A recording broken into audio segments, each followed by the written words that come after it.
All right, so now we are going to assess your chest, which consists of your lungs and your heart. So what I'm going to have you do is just sit there for me, and I'll kind of walk through it as I go. But first, I'm just going to look at you. I'm just going to inspect your chest for your muscles being even on both sides. I'm going to look at your chest and just watch you normally breathe, make sure that there's symmetry in your shoulders and that you're expanding your chest at the same height on each side.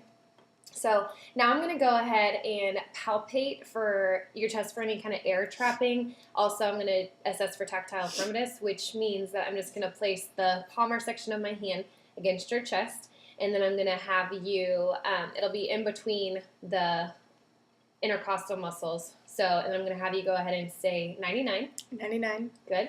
And again. 99. And again. 99. And again. 99. And you're going to feel some vibration. That's normal, but what I'm actually looking for is symmetry between both sides of the chest when she says 99. So I'll have you do it one more time. 99. And again. 99. Perfect. So both sides had equal vibration, which is a normal finding. I'm going to go ahead and auscultate the lungs on both sides. Actually, before I do this, I'm going to go ahead and palpate just the chest for any abnormal masses or tenderness. Has that hurt at all anywhere? Mm-mm. Okay. So I'm just going to listen. So every time I push my stethoscope against your chest, just take a normal deep breath, okay?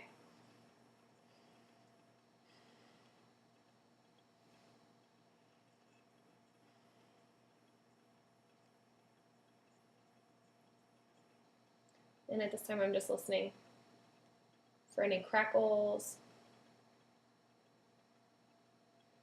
I'm looking for clear lung sounds in all fields.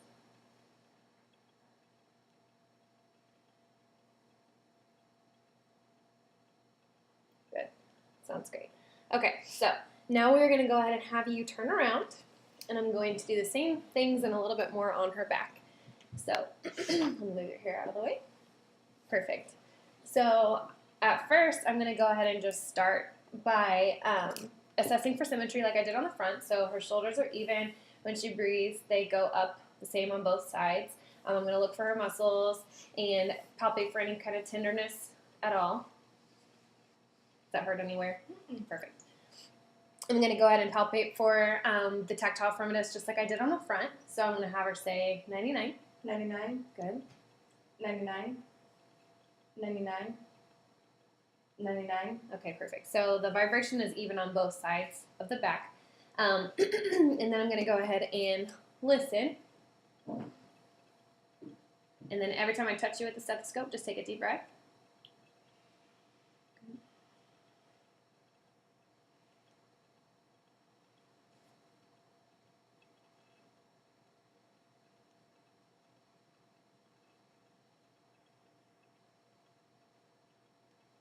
I'm going to be careful to avoid the clavicles. Or not the clavicles, the shoulder blades.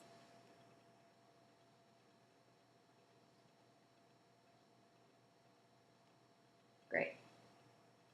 And I'm going to go ahead and percuss the back side too. You can do this on the front, but it's just a little bit more difficult. So I'm just placing my hand on there in between the intercostal muscles and just listen for any dullness.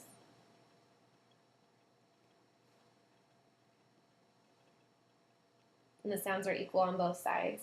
If you accidentally get over a rib, you'll hear the dullness, but she sounded great in between all of the right spaces. So I'm going to go ahead and do some assessments on this backside that I didn't do on the front. I'm going to palpate for symmetrical lung expansion. So what I do is I'm going to place my hands on her back and squeeze together, and then have her take a deep breath. And my thumbs expand equal on both sides. One more for me. Great. Good job. So that's just looking for symmetrical lung expansion. And now I'm going to go ahead and do a thing called a bronchompany. And I'm going to just listen to your lungs. And what I'm going to have you do is just say 99 every time I put the stethoscope to your back. Okay. 99. 99. 99. 99. So I can't really tell what she's saying, which is a normal sign. It should be pretty muffled on both sides, and it was equal on either side. So that's a positive sign. And I'm going to do one more thing, and this is whispered pectriloquy, and I'm going to have you whisper every time I touch my stethoscope to your back, and you're going to say 1, 2, 3, and then I'll touch it again and you say 1, 2, 3. Just whisper though. 1, 2.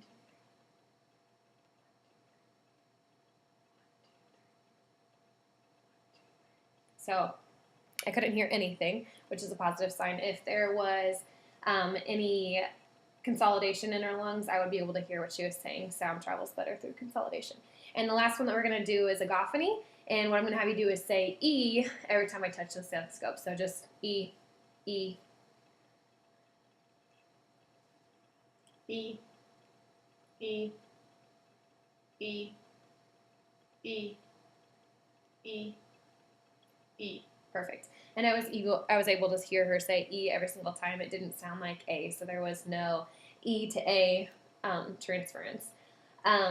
So normally you would do those, or you could do those tests posterior and anterior. I'm just going to do it on the posterior just for the sake of time. And then now I'm going to go ahead and listen to your heart. So go ahead and turn around for me. And we're going to auscultate for her heart sounds, and then we're also going to listen to her rhythm and rate. So I'm going to start.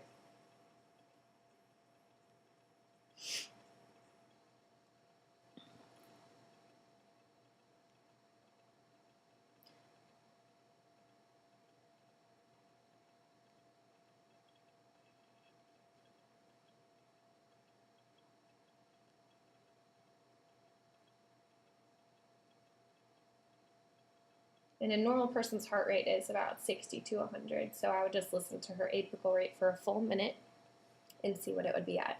And I'm listening for any murmurs, and then the normal heart sounds, which is the S1, S2. So I don't want any extra heart sounds like S3 or S4. And her heart rate is about 68 beats per minute. So she's doing good. I'm also going to use the bell of my stethoscope instead of my diaphragm and listen for any extra heart sounds that I could hear.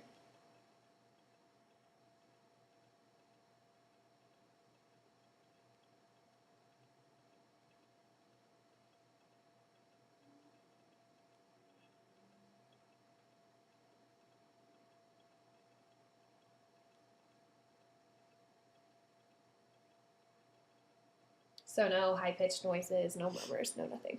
So you did great.